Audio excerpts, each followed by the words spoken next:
रहे हैं। Police commissioner ने आश्वासन दिया है कि मैं ऑलरेडी हमारे पुलिस डिपार्टमेंट के अंदर जो कोताही हुई है तो उसके खिलाफ हमने इंटरनल इंक्वायरी ऑलरेडी ऑर्डर कर दिए हैं और जो अधिकारी कलेक्टर ऑफिस से संबंधित है उनके खिलाफ एफआईआर रजिस्टर करने के लिए कलेक्टर के साथ चर्चा करके उन्होंने ये आश्वासन दिया कि हमें एफआईआर रजिस्टर करना इसलिए भी ज़रूरी है ताकि ऐसा कोई दूसरी जगह के ऊपर भी ये प्रॉपर्टी बेची जा रही है तो सब अधिकारी को मालूम पड़ जाना चाहिए कि ये प्रॉपर्टी जो है ये बेच नहीं सकते है करके।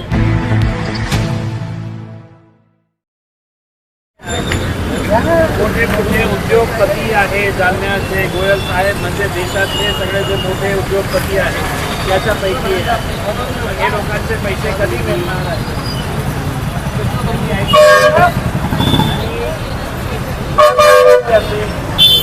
माझा विश्वास आहे या पोलीस कमिशनर आलेले आहे आणि सुरुवातीपासून त्यांनी के बाद पता चला कि आदर्श के ही डायरेक्टर्स चेयरमैन जो हैं वो यशस्विनी पथ संस्था के अंदर हैं, फिर वही डायरेक्टर्स जो है वो कृष्णा पथ संस्था के अंदर है। यानी कि इनका धंधा हो गया था कि बहुत सारे पथ संस्था खोल देना, लोगों को लालच दिलाना कि हम इतना इंटरेस्ट रेट देंगे।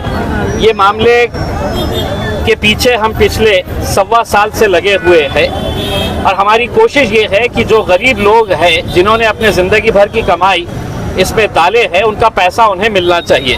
मुझे इस बात की खुशी है कि पूरे महाराष्ट्र के अंदर आदर्श नागरी पथ संस्था ये एक ऐसी पथ संस्था है कि जहां पर पहली मर्तबा किसी पथ संस्था के ठेवीदारों को, डिपॉजिटर्स को उनका पैसा मिलना वापस हो रहा है। चाहे वो 10,000 हो, 25,000 हो, अब वो 2 लाख शुरू करेंगे, फिर 5 लाख शुरू करेंगे, तो ये पैसा धीरे धीरे लोगों को मिलना शुरू हो रहा है। ऐसे कई सारे पथ संस्थाएं हैं जो कई सालों से डूबी हुई है लेकिन उनके पीछे कोई पड़ा नहीं है, इसीलिए उन्होंने अपने यहाँ कैसा मैनेज करके प्रशासन को, पुलिस को, डीडीआर ऑफिस को मैनेज करके वो पैसा लेकर गायब हो गए हैं। आदर्श के लिए हमने इनसे वादा किया था इनका 1-1 रुपया वापस करेंगे। अब ये मामला जब यहाँ तक पहुँच गया है कि एमपीआईडी का ऑर्डर आ गया, एमपीआईडी के कई सारे प्रपोजल्स, सवों से प्रपोजल्स डीजी ऑफिस के अंदर पड़े हुए हैं, सिर्फ आदर्श का नोटिफिकेशन हम निकालने में कामयाब हुए। अब वो वक्त आया था कि एमपीआईडी के अंदर जितने भी आदर्श की प्रॉपर्टीज़ है उसका लीलाव करके ये पैसा वापस इन्हें दिया जाना है। तो अब पता चल रहा है कि जो फरार आरोपी है वो फरार आरोपी तहसीलदार से मिलकर ये प्रॉपर्टी बेचने का काम कर रहे हैं। ऐसे 3 प्रॉपर्टीज़ हमारे सामने आए जिसके पूरे दस्तावेज लेकर आज हम कलेक्टर ऑफिस के अंदर आए। कलेक्टर ऑफिस के अधिकारियों को हमने पूरा बताया, फिर पुलिस कमिश्नर के पास गए, उनको पूरा बताया कि किस तरीके से। हैरानी की बात यह है कि पुलिस वाले का लड़का भी है तो ये प्रॉपर्टी खरीद रहा है, जालना के एक धन्ना सेठ भी ये प्रॉपर्टी खरीद रहे हैं और हद तो ये हो गई है कि सहकार मंत्री जो इस ज़िले से ताल्लुक़ रखते हैं, इस शहर से ताल्लुक़ रखते हैं, उनका पीए भी ये ज़मीन खरीद ले रहा है। तो अब सवाल ये पैदा होता है कि इतने बड़े बड़े लोग अगर ये ज़मीन खरीद रहे हैं तो इनका पैसा इन्हें वापस कब मिलेगा करके। तो हमने ये जब शिकायत दर्ज कराई तो तहसीलदार को बुलाया गया और तहसीलदार ने पूरे डॉक्यूमेंट्स देखने के बाद 3 मिनट के अंदर उसने ये कहा कि ठीक है, मैं वापस ये प्रॉपर्टीज़ वापस लेके आ जाता हूँ जिसने बेचे है करके। हमने कहा कि नहीं, तुम्हारे ऊपर तो एफआईआर रजिस्टर होगी, तुम्हारे ऊपर केस रजिस्टर होगा। इसका मतलब ये है कि जो प्रॉपर्टी हमारे सामने आ गई तुमने बेईमानी करके है तो ये सब इसके अंदर फेरफार कर डाले और जब हम सामने लेकर आए तो तुम हमको ये कहते हैं कि नहीं मैं वापस लेकर आ जाऊँगा। हमने फिर पुलिस कमिश्नर को ये बताया और उनसे ये मांग की कि अगर आपके लेटर देने के बावजूद भी अगर ये फेरफार हो रहा है तो इससे साफ जाहिर होता है कि यहाँ के अधिकारी जो है ये पैसा लेकर ये सब धंधा कर रहे हैं। पुलिस कमिश्नर ने आश्वासन दिया है कि मैं ऑलरेडी हमारे पुलिस डिपार्टमेंट के अंदर जो कोताही हुई है तो उसके खिलाफ हमने इंटरनल इंक्वायरी ऑलरेडी ऑर्डर कर दिए हैं और जो अधिकारी कलेक्टर ऑफिस से संबंधित है उनके खिलाफ एफआईआर रजिस्टर करने के लिए कलेक्टर के साथ चर्चा करके उन्होंने ये आश्वासन दिया कि हमें एफआईआर रजिस्टर करना इसलिए भी ज़रूरी है ताकि ऐसा कोई दूसरी जगह के ऊपर भी ये प्रॉपर्टी बेची जा रही है, तो सब अधिकारी को मालूम पड़ जाना चाहिए कि ये प्रॉपर्टी जो है ये बेच नहीं सकते है करके। अब कल जब मैंने ये प्रेस कॉन्फ्रेंस में बताया कि माननीय हमारे सहकार मंत्री अतुल सावे साहब के पीए ने भी ये प्रॉपर्टी खरीद ली है करके, तो आज उन्होंने एक पेपर के अंदर बयान दिया और ये कहा कि इम्तियाज़ जलील झूठ बोल रहा है करके, और मैं इम्तियाज़ जलील के खिलाफ मानहानि का दावा कोर्ट में दायर करूंगा। उन्होंने कहा कि जो बंदे ने प्रॉपर्टी ली है वो मेरा पीए है ही नहीं करके। तो मैं मेरे मित्र अतुल सावे साहब को बताना चाहता हूं कि इम्तियाज़ जलील जब मुंह खोलता है तो जब तक उसके पास पुरावे नहीं रहते हैं तो मुंह नहीं खोलता हूं। अब अगर आप ये कह रहे हैं कि आपका पीए नहीं है, तो मैं आपको कुछ तस्वीरें दिखाना चाहता हूं साहब। वो तस्वीरों से ये साफ हो जाएगा।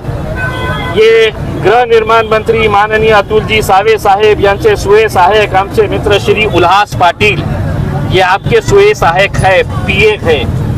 ये आपकी जब मीटिंग हो रही है, जब आपके सरदार के साथ आप बैठे हैं देवेंद्र फडणवीस के साथ, जो पीछे बंदा पट्टा डाल के खड़ा हुआ है ये आपका पीए है।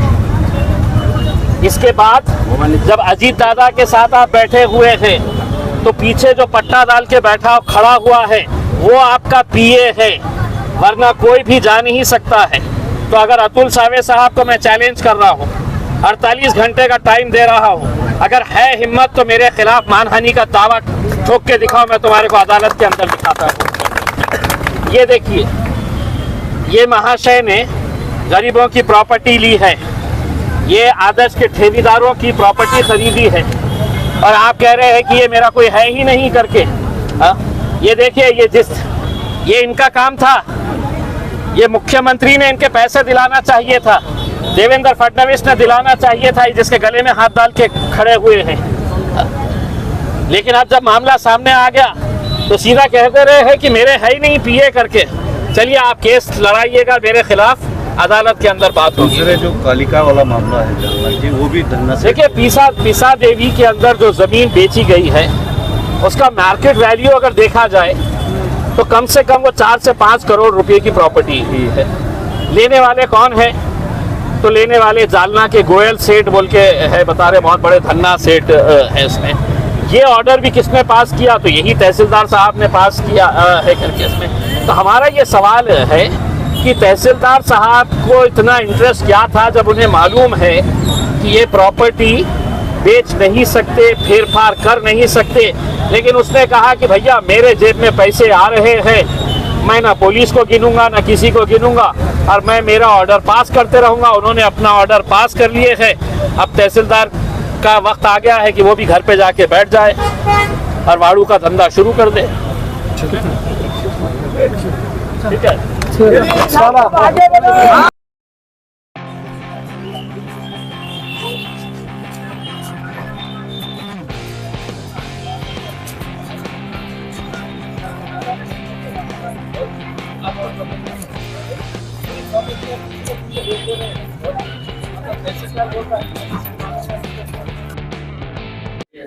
ह्यूमन इंटरेस्ट पे स्टोरीज ठीक है। हमने लास्ट टाइम में तो आंदोलन किए, उस वक्त सीएम साहब ने एश्योर किए कि पैसा मिलना चाहिए करके। जो भी पैसा अवेलेबल था उसमें से 10,000 25,000 रुपये की वो शुरुआत हो चुकी है, लेकिन जो टोटल फ्रॉड अमाउंट है वो 202 करोड़ रुपये का है। उसमें 99 प्रॉपर्टीज उनकी एमपीआईटी के अंदर उन्होंने आइडेंटिफाई किए हैं। उसमें से 46 का नोटिफिकेशन आ गया है, 46 प्रॉपर्टीज का।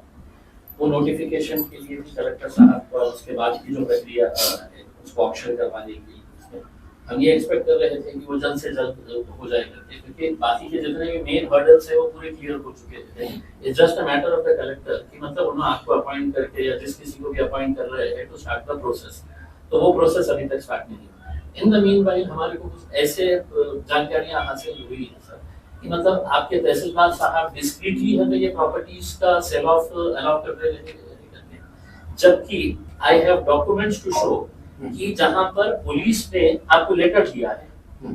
जब ये एफआईआर रजिस्टर हुआ सर, तो एफआईआर के वेरी नेक्स्ट डे हमने भी मेड श्योर कि पुलिस ने है तो पूरे मंडल अधिकारी, तलाठी, तहसीलदार, कलेक्टर को लेटर दे दें कि जितने भी डायरेक्टर्स, चेयरमैन बैंक मैनेजर्स जो थे उसमें पद संस्था के मैनेजर्स थे, इनकी कोई भी प्रॉपर्टी का सेल नहीं होगा, फेरफार नहीं होगा करके उसमें।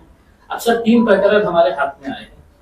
जटवाड़ा के अंदर राहत पट्टी टाटा, वहां की प्रॉपर्टी के लिए तो स्पेसिफिक लेटर है पुलिस का कि मतलब ये प्रॉपर्टी इसके अंदर है और इसका फेर ना करेगा उसमें। ये लेटर होने के बावजूद तहसीलदार साहब का क्या इंटरेस्ट है सर कि मतलब वो उन्होंने हियरिंग ली है, हियरिंग लेके ही has come to a conclusion कि जिस बंदा है पवन अधाने बोल के, इसकी मदर और फादर 1 साल से हम तो जेल में है, हरसूद जेल के अंदर है, वो आदर्श के अंदर डायरेक्टर्स है। Pavan Adhane is director in Yashaswini bank. आपके तहसीलदार साहब ने अपने नोटिंग के अंदर ये लिखा है कि त्याचे कष्टाची कमाई है। What basis? आप इनकम टैक्स के पास से है तो ये है कि मनी ट्रेल क्या था करके उसमें।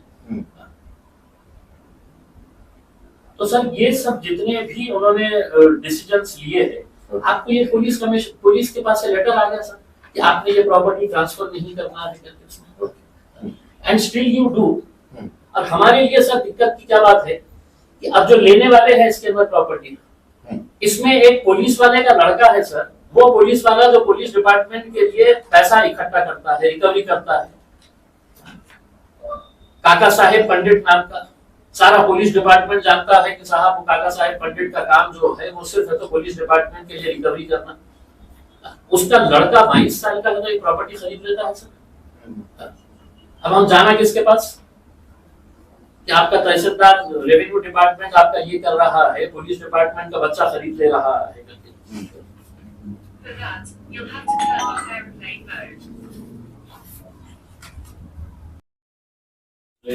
डेढ़ साल से हमारी लड़ाई चल रही है, हजारों की संख्या के अंदर ठेकेदार करोड़ों रुपए का 36,000 हम बता रहे थे, वो पहले उनका 52,000